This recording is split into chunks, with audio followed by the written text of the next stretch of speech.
Well, good morning, everyone, and welcome to the Student Energy Conference. Thank you so much for having me with you this morning to spend a little bit of time maybe setting the stage with all of you.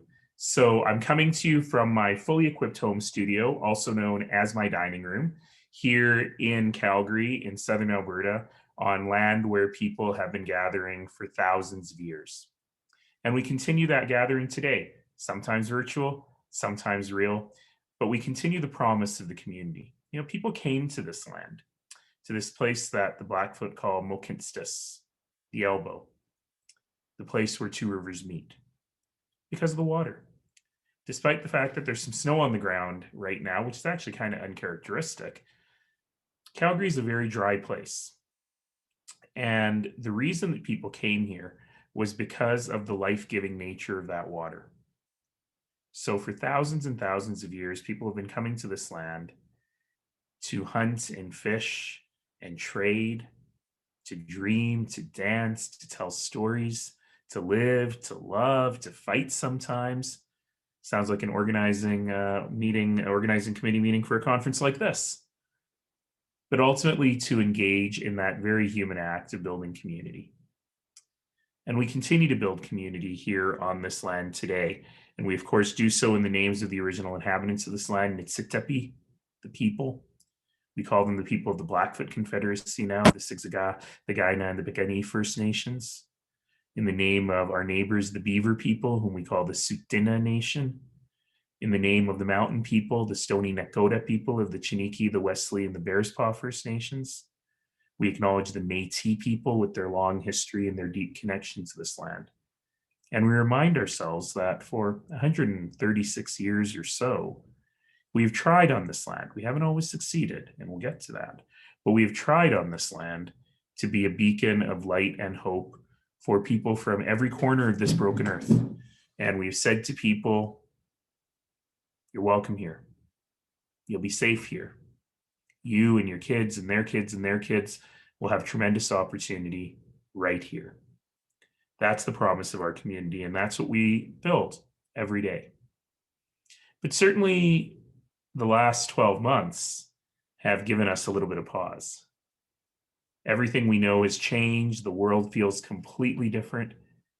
And we find ourselves questioning really basic concepts like humanity and community and resilience. And that's really what I want to spend a little bit of time with you on this morning. For students, these last 12 months have been nutty. You had to go to figure out how to be online learners over the course of a weekend. Many people have made big decisions about their future based on what is going on right now. And I imagine that that is difficult. Being a student is about adventure and discovery and optimism and asking big questions and thinking about the future. And, maybe very occasionally, once in a very long while, meeting up with friends at the campus pub. And none of these things have been normal in any way this year. But I spend a lot of my time talking to students these days. And just yesterday, I had the chance to talk to a group of grade 8 students. And before that, I had the chance to talk to a group of kindergarten to grade 6 students. And I always ask the same question when I'm talking to students, which is, what has 2020 taught you? What have you learned from COVID? And I'm always really touched by the response. I've learned how important my family is, and I really never will kill my baby brother. I've learned that I can do anything and I can get through anything. I've learned that our values as a family, as a community, may have been wrong. And ultimately, they come down to a word that they almost always use, and little kids use it. And I never knew little kids knew this word. And the word is, I've learned to be resilient. I've learned to roll with the punches. I've learned that even if things change, I can still be okay, and I can still be good, and I can still be successful. And frankly, very recently, it feels like a bunch of grown-ups have forgotten that message of resilience. When we see people denying science, when we see people flagrantly putting other people's health at risk because they're uncomfortable with change, That's very troubling. And certainly that is the launching off point for some of what I want to talk to you about today. So, what's going on? When you think about Calgary, most communities, but Calgary in particular, over the course of the last year, you will see that we've been dealing with 5 simultaneous crises, any one of which would have been an extraordinary thing happening in our community. The first, of course, is the public health crisis that we're going through at the same time as everyone else in the world. The second is a mental health and addictions crisis. It was there before, but it's certainly been exacerbated by the impact of the public health crisis. The third is an economic crisis, the depth and length of which is really unprecedented in the history of this part of the world. And by the way, it is an economic crisis that is different than others. It has affected women more than previous crises. It's a real gendered conversation here. And it has worked in a way where it's very unclear what is going to happen afterwards. The fourth is an environmental crisis in dealing with climate change. When people did their what happened, Calgary 2020 lists, almost everyone forgot that in the middle of the summer in 2020, we actually had the 4th largest natural disaster in Canadian history, which was a devastating hailstorm across huge swaths of Calgary that damaged tens of thousands of houses, including my own, which I still haven't gotten fixed. I got to get on that. And in any other year, that would have been the #1 story in Canada in the year. And of course, we all forgot that it even happened, except for the people whose houses have been damaged.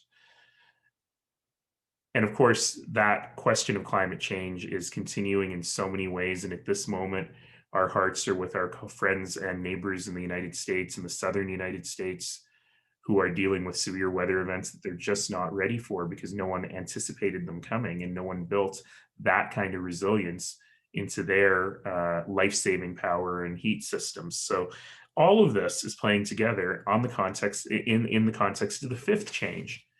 And the fifth change is a real reckoning and a long overdue reckoning in our community on the issue of what it means to be truly anti-racist.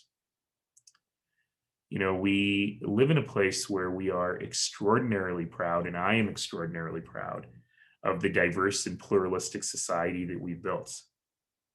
It is not lost on me that we don't need to comment about the fact that the 2 remarkable female organizers who have brought me in here today, including the chair of the conference, are women of color, are women who come from different backgrounds, are women with different faiths.